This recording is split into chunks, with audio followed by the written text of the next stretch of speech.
Hello, friends. Welcome to Bright Green Futures, episode 16, The Shapes of Stories with author Tashan Mehta. I'm your host, Susan K. Quinn, and we're here to lift up stories about a more sustainable and just world and talk about the struggle to get there. Today, we're going to talk with Tashan Mehta, who I discovered through her amazing story, Leaf Whispers, Ocean Song, in the Solar Punk Creatures anthology. But she has short stories in 2 anthologies, numerous articles, and 2 published novels. Her debut novel, The Liar's Weave, and her more recent work, The Mad Sisters of Essie. I think I'm saying that right. I will check with her in a minute. Which is currently available through HarperCollins India and will be coming out in the U.S. from Daw Books in the fall of 2025. Tashan was also a fellow at the 2015 and 2021 Sangam House International Writers Residency in India and writer-in-residence at Anglia Ruskin University in the UK. Hello, Tashan. Welcome to the pod. Thank you so much. It's such a delight to be here. Thank you for having me. Oh, I am so pleased that you were able to come on the pod and talk to us about your great stories. I can't wait to be in conversation with you about your very interesting work and your thoughts on story structure. But first, I want to introduce our listeners to your story, Leaf Whispers, Ocean Song. This is a short story that spans so much: a love story, an encounter with a deep ocean creature, communication between species and between friends and then lovers.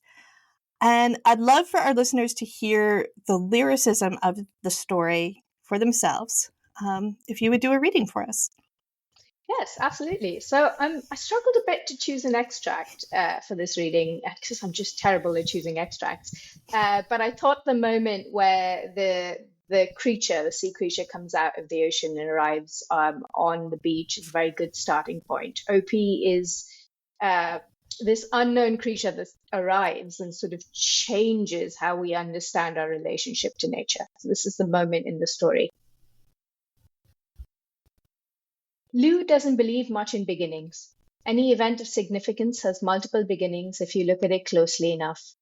This love story, for example, began when they were 5, then began again when Jen walked into the office, and tonight, here is another beginning, of old and new, forged together.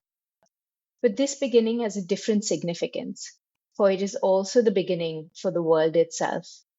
Tonight, a fishing boat spots OP in the ocean. OP takes 7 months to reach the shore. Lou and Jen are huddled at May's house, watching it on the laptop. Those huge tentacles whooshing out of the sea. Waves, taller than any tree, slamming onto the beach. Fish flapping on sand, stunned and dying. There is no language to describe OP. Pictures of it are so distorted, no one can agree on what they're saying. Sketch artists draw illustrations that are optical illusions, like the Penrose Triangle. It's like we're in Abbott's Flatland, May whispers, watching a 3-dimensional creature from a 2-dimensional perspective. Indeed, marine biologist Margaret Blue would say something similar in her first televised interview on OP. In all our stories, we assume aliens would come from the sky. We should have been looking at the oceans. I love it. And, I just wanted to throw out there that it is such a delight for me. One of the unexpected delights of having a podcast is that I can just find a story that I love and just reach out and contact the author and say, you know what, I love your story. I would love to have you on my podcast and talk to you about it. And they say yes. And I'm like, this is a great perk in my life right now. So there is so much going on with this short story. And it is short. It's not a long story. But the thing that really stood out for me, beyond your beautiful prose, is the theme of communication. There's a lot of miscommunication between Lou and Jen, which is sweet and poignant by turns, but also this vast creature, Opie, singing their message over an impossibly long period of time. And you have that analogy of it being alien, but also like almost from a different dimension, as if the creature exists on a different frequency of life than our quick-lived humans on the surface, and that communication just sort of resonates in people's souls. And I love that aspect of the story. So I'd like to hear a little bit about what inspired you to create that imagery, and what would you like readers to notice about this portrayal of Opie? I love that you opened this question with miscommunication, because it all started actually in miscommunication. It made me think a little bit about how there's so many layers to how we communicate. You can speak the same language and not communicate what you're saying or thinking or feeling. Either your brain is telling you not to, or you can't find the words. Or if you do find the words, the person on the other end has assigned another meaning to the words than the ones you've given them, and things sort of fall apart. So I was thinking about the complications of communication at this very simple, personal, human to human level. And then I sort of got a bit deeper into it, and I thought a little bit more about bodies, how much our bodies play a role in how we communicate, how you're holding your shoulders when you say, I love you, how you're smiling, how you're talking, what your eyes are doing when you're smiling. It's all of these cues that one body to another we're sort of communicating with. And animals obviously do this on a far more heightened level than we do, right? Body language and posture is so much more important as a whole other facet to language and to sound and how they communicate. And so I thought about that as well as a sort of deeper aspect to it. So when I was sort of building out this great collection, which is in this story, a collection of all the different animal and plant languages that are there, I was sort of trying to think of how, as a human, you can't just do the sounds. You have to do the body. You have to sort of occupy the physical space that you need to sort of occupy in order to become this being that you're talking as. And then I started thinking about how there's a whole other different level of communication when there comes to, smells, hormones, just our body is operating at a whole level that we know nothing of. And what I sort of circle back to when it came to Opie is, if we were to encounter a creature that had seen billions and more years than us, that was far more developed than we could absolutely ever imagine, their language would be so much richer and so much deeper than we could comprehend. It would move at levels we just couldn't piece together, because it wouldn't be interpretable just through our mind. And so to me, Opie's language had to sort of transcend this box we put language in, where it stays in words, in air, in sound, in assigned intellectual meaning, and move to that level of the body, but also something more than the body, dreams, soul, things we just have no clue about, just the whole ununderstandable part of our world. And so I think what I want readers to take away from it, and what was really important for me to take away from it, was I feel like the world is singing to us constantly. It's consistently telling us things. We just don't have the right ears. We just don't know how to listen. And it was so important to make Opie's language multi-layered, because you have all these amazing linguists in this story that are just weeping with the knowledge that they cannot touch it, they cannot understand it. It's beyond them. Oh, I just love that so much. And I love all the complexity that you've built into this story, all these different ways of knowing, which is such a deep and complex idea. And I feel like sort of the world is, certainly if you're already a linguist, if you're already a writer, and by the way, there's this funny added meta level where you're describing all these deep, complicated ways of communicating with tiny scribbles on a piece of paper, right? Like, it's all going to go through that tiny, eye of the needle to get to the reader, which is, again, a credit to you as a writer, that you know how to use your medium to evoke those feelings and thoughts. And which is one reason why I read it. I'm like, oh, this is just operating at a lot of great levels, and I want people to know about you and your stories.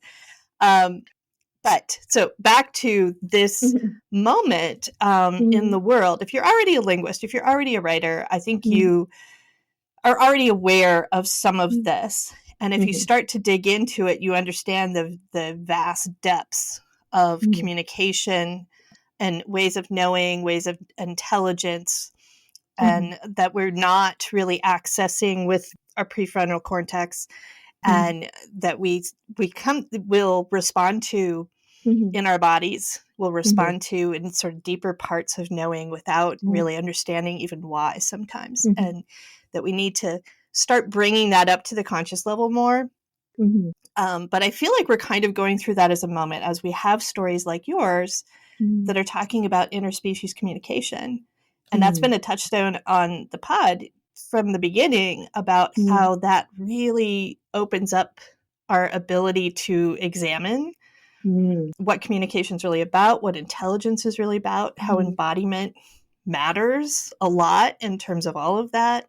So I just absolutely love that you went there with that. And that kind of leads into my second question that I Mm-hmm. had, that there's a term in botany called plant blindness Mm-hmm. that I've been thinking a lot about lately. It's this idea that if you're not a plant person, Mm-hmm. which I never have been, but strangely enough, I am becoming in the process of, I'm rewilding my yard and writing a novel that's full of plants. So I'm doing that deep dive that you described. Um, but if you're not a plant person, you look at plants and you just see like a mass of green. Like you're blind to the variety and the peculiarity and the specificity, not to mention the Mm-hmm. quiet, slow motion drama that's hidden in the plant world. Yeah. And even hidden is the wrong word because it's really plain for anyone to see if you just know how to Mm-hmm. look and how Mm-hmm. to access information about what you're seeing. Mm-hmm. So which is endlessly fascinating to me. Uh, so you have a scene at the end of your story where Mm-hmm. Lou returns home and she has a moment that I think of as her losing her plant blindness. She suddenly Mm-hmm. sees these other living beings as her partner did and listens to the Mm-hmm. stories that the 100-year-old lichen is telling her. And that's squarely inside this theme on the pod of renegotiating our relationship with nature. And I think seeing nature, or one step more, Mm-hmm. communicating with nature differently, is part of that. So, in writing this story, did you have that experience of losing some of your plant Mm-hmm. blindness, or were you already like very plant aware? And or why was that an important piece of this story for Lou to have that experience? Mm-hmm. I love the phrase slow motion drama of plant life because they're so dramatic. If you spend time observing plants, they are having like little mini feuds, like they're forming like colonies, fights, countries. It's so dramatic. So I grew up in Mumbai, and I don't know if I had plant blindness as much as we only ever saw one tree in a solitary sort of space. And so every time you saw a tree was awe-inspiring. And I remember feeling very much to myself, if, oh my God, my house, whenever I have it, will have plants, it will have trees, it will be the most magical thing in the world. And then I moved to Goa in 2019. And I moved to a sleepy little village away from the beaches. And I mean, you'll see it in Mad Sisters of Essie. You can see it in Leaf Whisperer's ocean song. Goa features very prominently. And the reason why that happened is because I don't know if I lost my plant blindness as much as I was whacked into awe, pure stupefied awe in what nature can be like in its elemental form. And I don't know if you've ever been to India or ever been to Goa, but the monsoons in Goa is just sheets and sheets and sheets of rain. And I swear to you, it is like every single plant has turned into superhuman plant. I once saw a creeper grow horizontal above the road, supported by just nothing except vibes. It was just going for it. It was just absolutely superhuman. And I think Amazing. it's absolutely, I saw moss grow out of walls. I saw creatures birth themselves in the corner of my house. I just saw it come for everything structural that we built with a sort of passion that was unbelievably humbling. And I felt very genuinely, and I know this is really silly to people who grew up in nature, but I felt so small.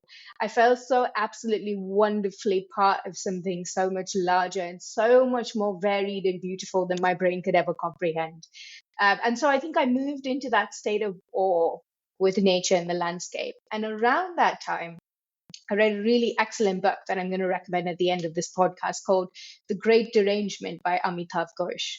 And he talks about two things that I really loved. One is that there was a time in our literature where we decided nature and people were different. Nature was something we were looking at and we were not a part of it. And the second thing he described is there's a time at which we decided nature was still. It was a backdrop, it was a background, it was docile, it was sweet, it was serene. We took out all the tooth and claws and absolute chaos and derangement in it. And we basically, yeah, we nullified it.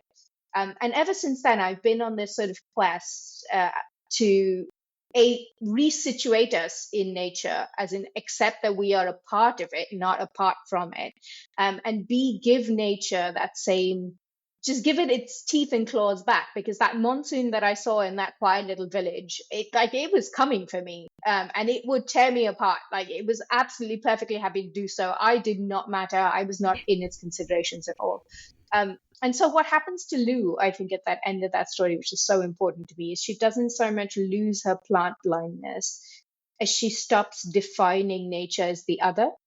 What Jen has always been able to do, and Jen is one of the other main characters in the story, this excellent at non-human languages, excellent at sort of seeing herself as part of the environment around her.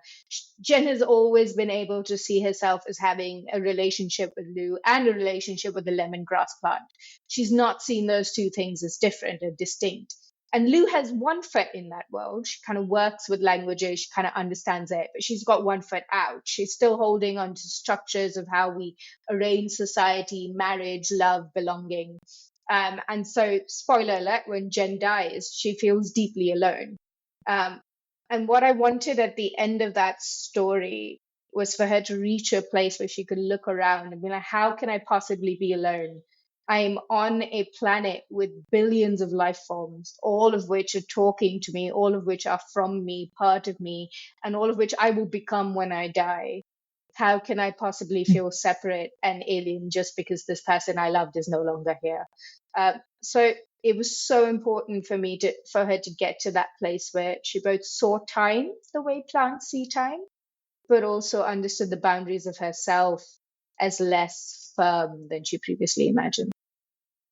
Oh gosh, I love all of that so much. So, couple of thoughts. First of all, that Mhm. spiritual aspect, I'm seeing more Mhm. and more of that. Yeah. Whether it's animism, that idea that our boundaries between ourselves and the world literally are extremely porous. You know, we are Mm. colonies. We are not individuals in the same way that we really tend to think. You know, I mean, we do have individual consciousnesses, we Mm. have senses of self, and that is very Mm. important and powerful, but we tend to go to absolutes because we like to simplify things and we like to just have it be black or white or Mm. this or that. And it's like we are very porous.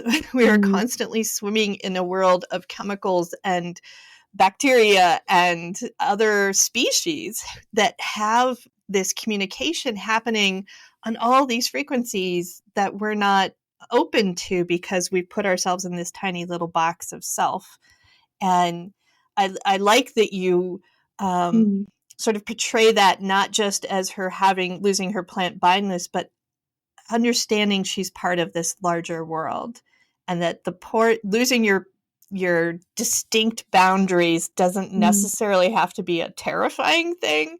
It Yeah. can be like a welcoming thing, like now I'm part of something, because that is another deeply human urge to be part of something larger than ourselves, where like that experience you described of like I feel so small, but that's not necessarily a bad thing. It's I'm small because I'm part of the larger world. And I think it's such a huge mindset shift that we have to get to if we're going to understand how to live sustainably in that world. We have to start with understanding that we are part of the world. And then we can apply that big brain that we have to figuring out how to do that better. But the second thought I had was, first of all, huge fans of Amitav Ghosh and The Great Derangement here on the pod. We've talked about that several times, so I'm super glad that you are bringing it back to us again. And yes, he had so many great insights in there about, I look at the forest, but the forest also looks back. And there is a relationship there. This reminds me of a really beautiful book that is too academic for me. I got through 3 chapters, but it was superb. How Forests Think.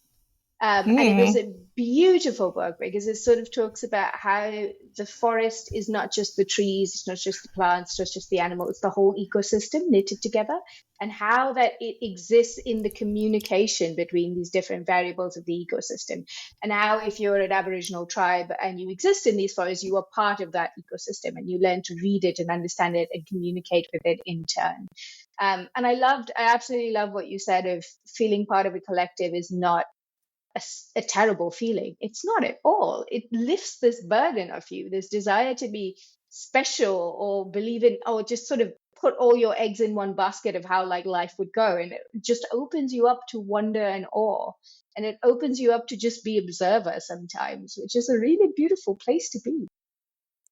It is. And Ghosh really got into that in as part of his genius as a writer is to open up our perspectives about things like that. And he has this wonderful, deep sense of time. A lot of his work is very historical.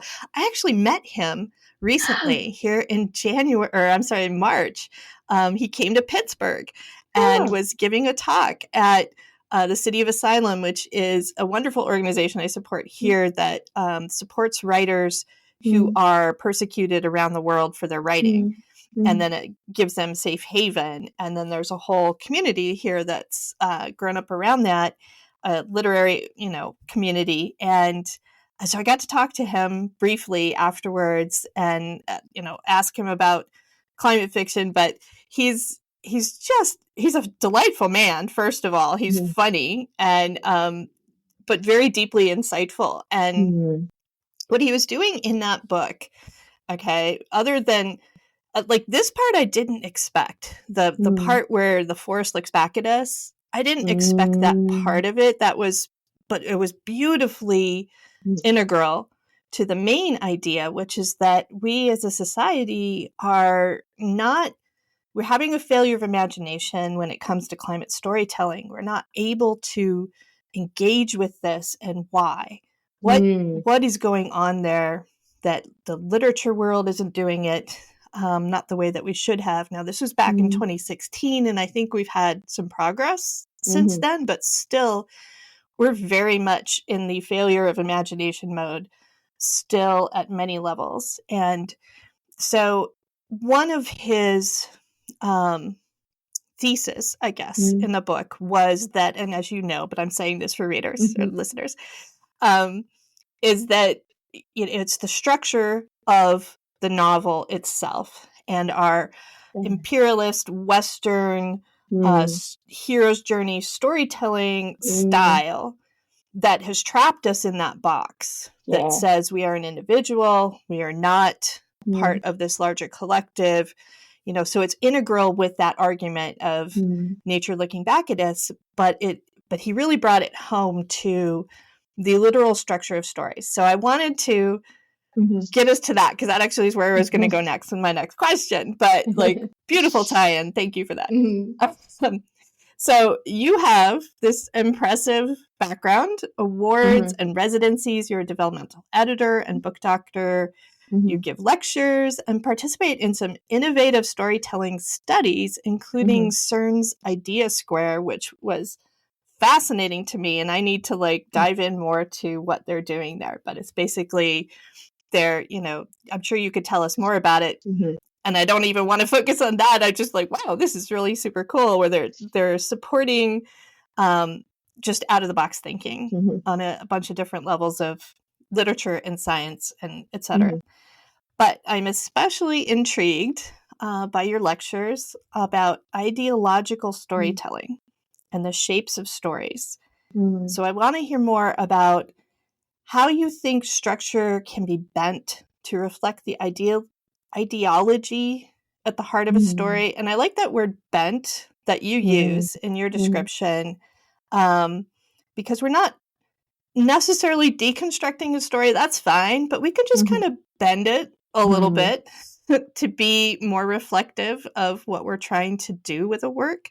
Mm-hmm. So on the pod, we talk about how climate storytelling in particular can Mm-hmm. require different approaches to structure, Mm-hmm. telling stories of the collective rather than the lone hero. That's, Mm-hmm. again, one of Ghosh's points.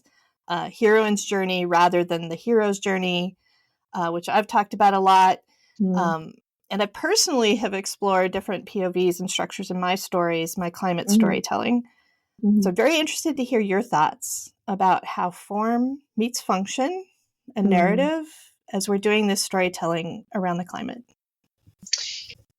It's it's similar. There's two parts to it. One is what I think Ghosh beautifully articulated, which is the shape of a narrative holds in it intrinsic a value system.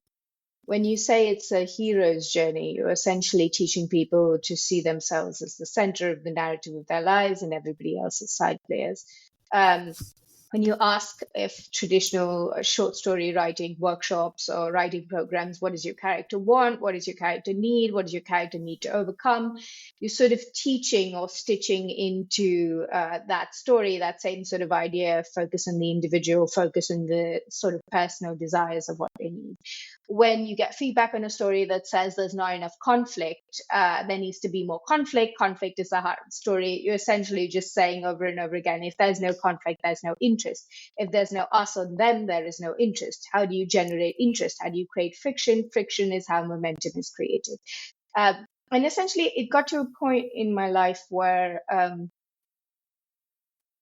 I looked at all of those questions and they weren't working for the sort of stories that I wanted to do. And I think I realized why they weren't working is because I don't agree that conflict is how all momentum and friction is created. The hero's journey is nice, it's fine, but it's not particularly interesting when you're South Asian, because what's most interesting when you're South Asian is how do you be the individual in a collective with that collective that has a mind, thought process, and a historical value that's so much larger than you, right? How you're both singular in your body and you're multiple. You're these histories, these families, these thoughts, these processes that you sort of inherited, all these ghosts sort of standing behind you that both superimpose into your body and separate out. That's interesting to me. How do you capture that? How do you negotiate that? How do you talk about that? So when I was sort of thinking about how do we sort of shift our attention, structure to me was the heart of that answer, because structure is how you shape the understanding of a narrative. Structure is how you take someone from point A to point Z, and therefore your structure is also determined by what you pay attention to, right? What you decide is the highlight point, what you decide is the break off point, what reader expectations you're frustrating, what you're fulfilling, what new ones you're sort of building. So the reason I say bent is if you think of it as a wire, we have this like same shape that's been sold to us as the correct shape of the story. What happens if you take the same wire, but you make a squiggle out of it, or you sort of change it to sort of account for different value systems, account for different ways of looking and different centers of attention and power? And that sort of brought me to the second part of this, which is different ways of looking. So if you take an apple, you can look at an apple front on, you can look at it from the side, from the bottom, from every different angle. And each different angle will change how you view that apple, or understand that apple, or write about that apple. And stories are the same. If you see that story as a singular object, where you approach that story from transforms how you do that. And that's why you have different modes of writing, right? You can write as a dream, you can write as a diary, you can write as a play, you can write in different forms, all of which that is taking that simple storyline and sort of highlighting the bits they want to highlight that work best with their medium. Um, so I think I'm more and more curious about how we bend the traditional shape of stories, especially because those traditional shape of stories, exactly as Ghosh pointed out, was created. The novel is not a form that has existed forever. It literally came up at about the 18th, 19th century. So it is a form that has become and has just existed now that it's become the absolute. So, and the whole point of the novel when it was born, and I love this course that I did in my undergraduate, is that it was supposed to be a carnivorous form. It took from poetry, took from epic poetry, took from plays, it took whatever the hell it wanted and did whatever it wanted. And then it just sort of turned out like a Frankenstein like monster child. And we've forgotten that. We've sort of crystallized it into this perfect arc of what good stories should look like. And I just want us to start interrogating that a lot more, especially as you've pointed out for climate fiction, because we have to interrogate how we relate to the whole world. And in order to do that, we absolutely have to interrogate the shape of our narratives.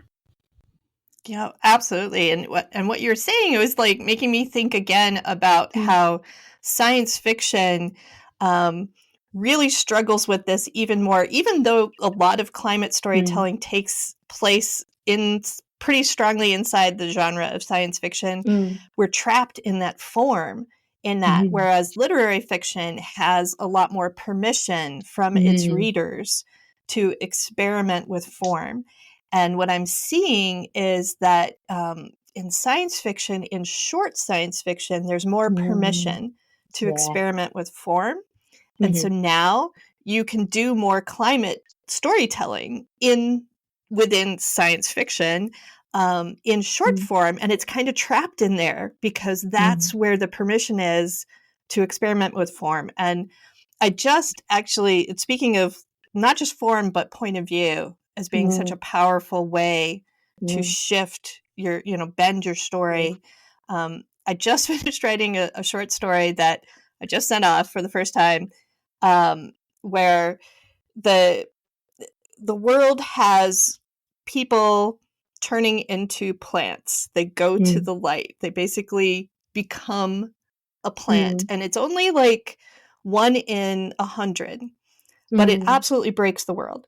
And so the story is about this woman whose partner does that, who goes to the light. And in the beginning of the story, she tells the story as, there's me and there's my partner over there. She does this, she does that. So it's like a first person in her point of view, but she's sort of third person with her wife. But when her wife turns into this other state of being, this human plant hybrid and roots in their garden, she changes. I change the POV to being you. Now I'm talking to you, and it's I and you and I and you. And so that POV shift is so funny.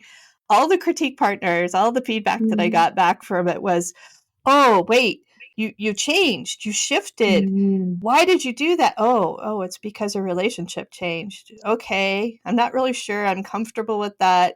I'm like, that whole journey that you just went through is exactly what I want you to experience. I love this so much though, because it's such a simple change and it's so telling on how it can position the reader. And I really love what you said about readers and permission, because often when you have a novel that is carnivorous and does what it wants, people think it's a bad book because that's a structure they've been taught, right? And that's so interesting to me, because I think it's not so much writers being experimental as there's a necessity for readers to see enough of this fiction and learn that it wasn't an accident. It wasn't a bad creative choice. It's not because the reader doesn't know, the writer doesn't know any better. It was done on purpose. It was done to make you feel something that is not in line with what you normally feel in a shape of story. Right. And everyone who gave me that feedback, they're like, well, you need to smooth out that transition or you need to change something about it. And I'm like, but not a single one of you misunderstood. Like every single one of you understood what had happened. You just were uncomfortable with it. And that's okay with me as a writer. But yes, this whole idea that we need to change the expectations. And the only way to do that is to get more of these stories. I mean, this is essentially why I'm doing the pod, is to try to get more awareness of these stories out there for readers, more permission for writers to say, hey, Mm-hmm. you're not alone. We're all like struggling with this.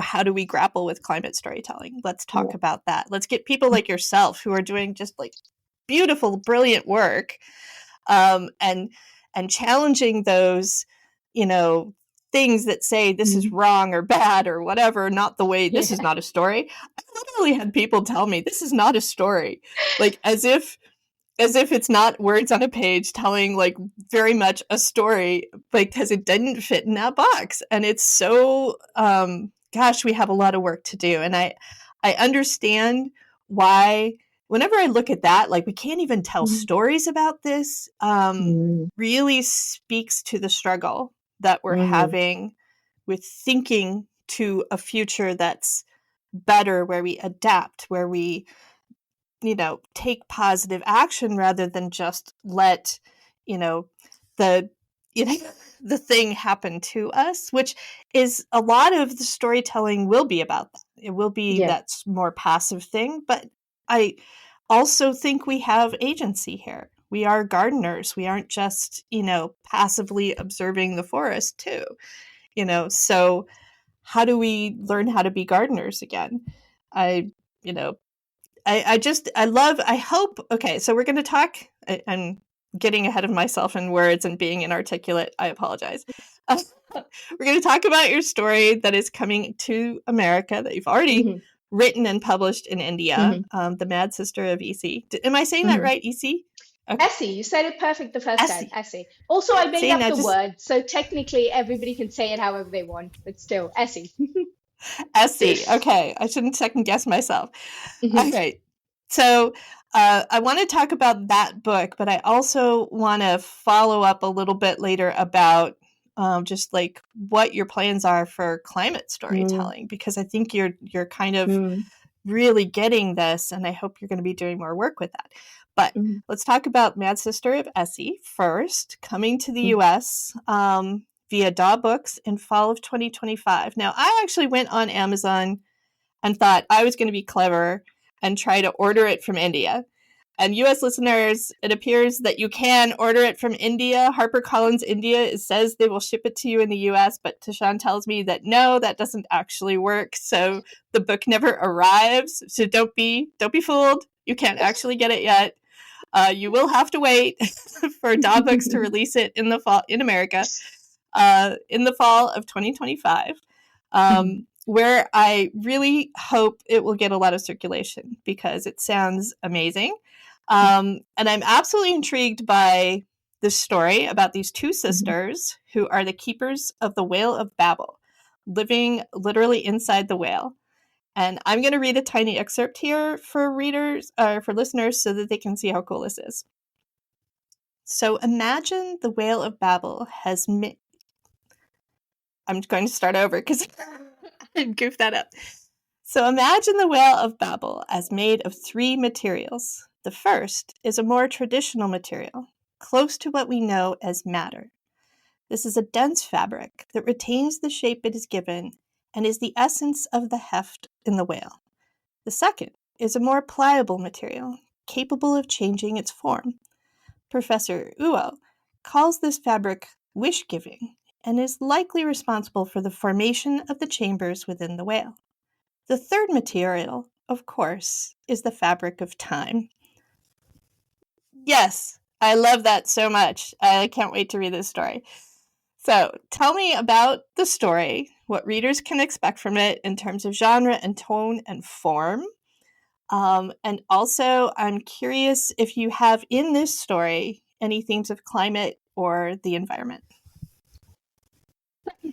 It's a really hard story to describe. I just generally say it's a madcap, joyous novel of two sisters moving across three landscapes. It features a festival of madness. It has a museum of collective memory, and I essentially wrote it as our love letter to madness. Form-wise, it just does whatever it wants. It took 24 drafts to kind of create this, and you can really tell because it does whatever it wants. This was a book that was very determined to be exactly the book it wanted to be on the page, irrespective of whatever I told it. So I just went with it. It feels very outside of me, which is why I love it so much. It features a lot of climate conversation, but not so much directly as much as indirectly. I was talking to you a lot about Goa and how I felt when I first went to Goa. Mad Sisters of SE was conceived and written and thought of in Goa. During that time, when I was reading Great Derangement, when I was looking at nature, when I was sort of accepting that we are part of it. And what it features very interestingly is landscape as family. And it also talks about or explores different forms of consciousness. And it also, interestingly, circles around exactly what I was talking about with this being South Asian. What does it mean as an individual to belong to a collective? And what does it mean to write as a collective? How do you capture the sort of tonal nuances of what it means to be a we instead of an I? So these are all those very similar themes that the book is sort of exploring, moving through, sort of trying to understand this singular versus the plural, and how we sort of relate to ourselves and the connections and the people that we have in this plurality of not just the collective, but also of the cosmos, which is so much larger than ourselves. But essentially, it's just a madcap novel that does whatever it wants. It's a lot of fun. I love that because your madcap novel is going to sneak in sideways and do some deep work on people. I like that subversive nature so much. And as you were talking, I was thinking about, oh, you know what? This is going to be how it goes for a lot of our climate storytelling in the future, because climate is just going to be part of our world, and we're going to have to start doing that deep work of shifting our perspective. And sometimes your stories, they are climate stories, but they might not, scream climate story explicitly. And that's okay. It is also okay to scream it explicitly, because we need to do that as well. But, I love the subversive nature of any stories that are doing that kind of deep work, that challenge work of the collective storytelling, the shift in perspective, anything that is going to get us to think differently and plant that little seed in our minds that later on will, your big brain can now collect the dots yourself about how, like, that's a better way to be, or a more authentic way to be in the world, which I think is what a lot of people, especially when we start talking about spirituality and the context of who am I in this world that is changing all the time, and how do I exist? How do I keep going? How do I react to the onslaught? And I took this one course through Alchemize, it's called Alchemize. It was through Green Dreamer, which is another podcast, but they did this sort of series of almost like meditations on our place in the world. And one of the episodes had this concept of the long body. So you have your body that exists right now, but if you think about you in a prior time, you were a different person, but you're still connected to that body. And then that body came from two other bodies who are connected back in time. And so there's this long body through time, and it also goes forward to you and you're a good ancestor, hopefully, you want to be for your descendants. And placing yourself as a long body is a way of like embodying that connection through time to community. And that concept is so sticky. It's stuck in my brain, and it is a seed that got planted, and now I'm like seeing that idea everywhere. So I'm sure that your It's sisters of SE beautiful. are gonna. No, Yeah. that's exactly what I'm dealing with in Manchester. I hadn't heard of this term, but it's exactly it. Because if you think of a body as well, it's a brief moment in time, whereas a long body moves throughout a swath of time. It sort of carries you forward. And I'm so fascinated with, I think there was a poem that called it the time of insects versus the time of stars. And I find that just absolutely gorgeous. So yeah, no, thank you for introducing me to the concept. It's a great concept. Yeah, I will put some. I need to go look down and with Green Dreamer and see if they've made public some of those Mm, concepts. There was some really great stuff in there, mm, and I probably need to do a whole podcast about some of the things mm, that I pulled from that, mm, so people can find it. And yeah. at the ends of my episodes, I always put a huge list of links so people Mhm, can track down more information to your books, but and whoever we're like highlighting for the episode. But there's always stuff mm, that comes up during the mm, episode that I like people to have a chance to go find. mm. So, okay, we're getting towards the end, and which went insanely fast. But at the end, I have a rapid round of 3 questions that I always Mhm, ask. So we'll go through that, and I want to dive in a little bit deeper. I'm glad we have a little bit of time to mhm. explore. But first, what hopeful climate fiction have you read recently that you would recommend? Okay, so I'm going to add a caveat here and say that hopeful is being defined as anything that gets us to think differently in relationship to our world. So I have 2 recommendations. One is The Great Derangement by Amitav Ghosh. The second is Latitudes of Longing by Shubhangi Swarup. She's an Indian author. It's published in the US as well. And it's just an extremely strange novel, a lot for fault line and the different areas and geographical places along that fault line and the different communities and places in it. It's a fiction novel. It's absolutely beautiful. It talks very deeply to our connection to the land and to the earth and how we are formed by it. And I think it's just a really gorgeous book to read. So, yes, Latitudes of Longing by Shubhangi Swarup. Sounds amazing. I can't wait to check that out. And I'm glad it's here in the US so I won't have to wait like I am for yours. Okay, the second question is a little more personal. What do you do to stay grounded and hopeful in our precarious and fast changing world? That's a really, really good question. I think to stay hopeful about my life in the future, I look at the people I love and I hold on to the reality of their bodies, the reality of their smile, the reality of moments with them. Those feel tangible. Those feel like things I can hold on to rather than like visions of what I want my future to be like. And they never fail to fill me with surprise and joy.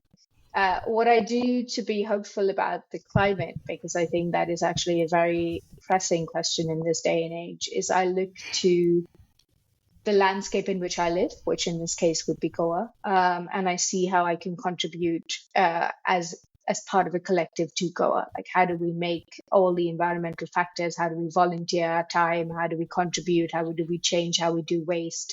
How do we basically take care of our little patch of the earth? Because sometimes when I look at the bigger scale, it's overwhelming and it's scary. And all I can do is sort of anchor myself into this moment, into the reality of my body and where I live, and go, okay, but I have the power to do this. I know I have the power to do this and to act on it. Again and again, when I ask people this question, Mm, I hear go local. I mm, hear touching grass literally, like mm, literally rooting in your community and finding what can happen, what can change right here, right mm, now that I can touch and feel and connect to. mm, And I I can personally attest to that. I've been doing that for years, and it is literally mm, grounding. It is literally in mm, the word that you are mm, going to your patch of the earth and fixing and healing it there. And it's mm, so powerful. It's such a great concept. And I keep hearing different varieties of it, for mm. everybody has their own way because every patch on earth is different. So I'm Yeah. sure that the challenges in Goa are going to be different than the challenges Mm, in Pittsburgh. And mm, yet we'll have a ton of similarities as mm, well. And so it is this kind of interestingly complex connection where we're all kind mm. of do it, but we're all kind of doing it differently and separately. But we kind of Absolutely. bond over the idea of doing it. Mm, Um, my thing tonight, in fact, literally, I am hosting a meetup in Pittsburgh of solar punk uh, enthusiasts. It's mm, like a social club almost mm, of people who are interested in solar punk, and mm, this is keying off of a solar punk conference or expo that was mm, hosted not by me, but like the mhm, several nonprofit organizations in the city had gotten mm, together. This is the second year they've done it, And this time I got smart and took down some emails from people who are interested in connecting, because one thing we don't always do is connect. And, there are people who it is a classic of the modern world that we can feel, be in around a million people and yet feel alone because we're not connecting with the people that we care about or that share our values or just have our similar interests, and finding those people and making those connections. I'm like, let's just meet. Let's just have a time and a space where we can just get together and talk, because we're all into this kind of thing. And I'm very curious to see how it goes tonight, but there's a bunch of people signed up, and it's like the kind of thing where if I hadn't set this up, it wouldn't exist. Like this, I've been here for 3 years and nobody else has done this. So it's, sometimes it takes a little bit of initiative to start something, but most of the time, there's already people doing stuff in your local area. I'm constantly discovering new people doing amazing things. So you don't usually have to go out and start something. You can just join up with what people are already doing. I love what you said about people doing amazing things. There's just so many people doing amazing things. And then you meet up with them and you're just like, wow, I didn't know this existed. I didn't know I could participate in that. No, I do agree that connection is really important. And because you can feel alone in a crowd, and it's important to find people that make you feel part of something very much. And I'm so glad you're doing the meetup. I hope it goes well. Thank you. I hope so too. I'm very excited for it. And like anything else I do a lot of, hey, let's just try this kind of thing. That's sort of that's who I am in the world. I'm a starter. I start things and then we just kind of see how it goes. We plant the seed and we find out, and sometimes it works and sometimes it doesn't, but we always learn something from it. And so that's part of my sort of joyful existence in the world is to go start things like that. But I always caveat that because I know everybody's not like that. I'm like, okay, you don't always have to start things. Like you can just, there's somebody else who started it and you can just like show up. That's also an option. Okay. So this last question that I usually ask is just sort of boilerplate. What's next for you? Are you working on another novel? Can you tell us about it? But I specifically, I'm just going to put in a bid for you to like write more climate fiction stories because I just so enjoyed that one, and it does sound like you're doing that deep work in probably all of your works, but I do want to hear more about what you're actually working on now, and can we expect some more climate fiction short stories, novels from you in the future? So I'm currently working on another novel, working very loosely because I'm a very slow writer. It's currently set in Bombay, in an alternate sort of reality. I call it my Bombay Grimm's fairy tale. And it has that same sort of connection to nature, but again, with my awe at the center, as always, right? More, it's just that this complete sort of humility that I feel when I think of the trees and the nature around us and how it shapes our landscapes. I have been toying with the idea of doing more climate fiction, but I feel, when you feel like you don't know enough, when you feel like you want to be more knowledgeable to bring something new to your story, and sort of deepen that. So if hopefully over time, if I develop my understanding and I develop my sense of relationship to nature and I have something important or new are all such loaded terms, but something that I feel is worth saying, I definitely see myself moving back towards climate fiction. But I don't want to be one of those people who adds noise, because it's so vital in climate fiction right now to do innovative things with it. Because when climate fiction's done well, it really changes how people understand themselves. And I want that space for the readers to discover those sort of forms that do that for them. Whereas I don't right now feel like I have anything interesting to say. Hopefully one day that will change. Touch wood. Oh, I have complete confidence that whatever you say will be interesting, and whatever you're drawn to say will be very interesting. I very much look forward to that. That it also like touches a little bit on something we talked about in previous pod about what holds people back from necessarily writing climate fiction, and that feeling of, I don't think this is precisely what you were saying, but it kind of is adjacent to it, where we don't feel like we understand enough because climate is so big and so complex and there's so much science, and it's hard to like feel competent to speak to that unless you're already a climate scientist. But even then, like, I have a PhD in environmental engineering and I have to do a ton of research for every story I write. Like, it's not like, I mean, yes, I have some background, so that helps, but you know, I encourage people to take a little bit of a leap with that, because the other piece of what you said is so, so important, that we are breaking new ground. There's a real dearth of these stories. We have a great need for them, and that innovative work is what we need to have. And that is not necessarily having to do with the ice sheet on Greenland.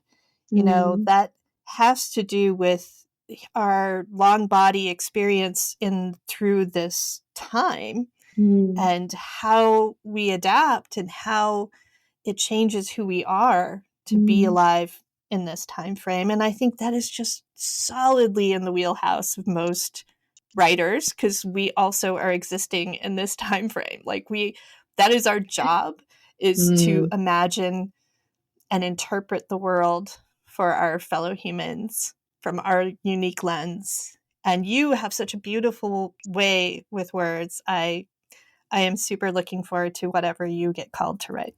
Thank you. I fully agree with you, by the way. I do think climate change isn't theoretical. It's very much our lived reality. We're seeing it every single day. And writing about your relationship to nature is it's part of who you are. It's like breathing. It's like having a relationship with another human being. It's very much front and center. So I do very much agree with you there. Awesome. I love it. Thank you so much for being on the pod today and sharing your works and your wisdom. And I look forward to when your book comes out next year. Thank you so much. It was such a joy, Susan. And thank you so much for having me. Thank you to Tashan for joining us today. Definitely look for her story in Solarpunk Creatures and her upcoming novel, Mad Sisters at Betsy. If you enjoyed this episode of Bright Green Futures, please support the show by subscribing and sharing the stories with your friends. You can find links to everything we talk about at the Bright Green Futures Substack, as well as recommended reading lists for more hopeful climate fiction. Next episode, I'll be talking about diversity in hopeful climate fiction, and not just how to write diverse characters, but why diverse storytelling is so important in stories about climate solutions. Bye for now. And remember to keep imagining the possibilities.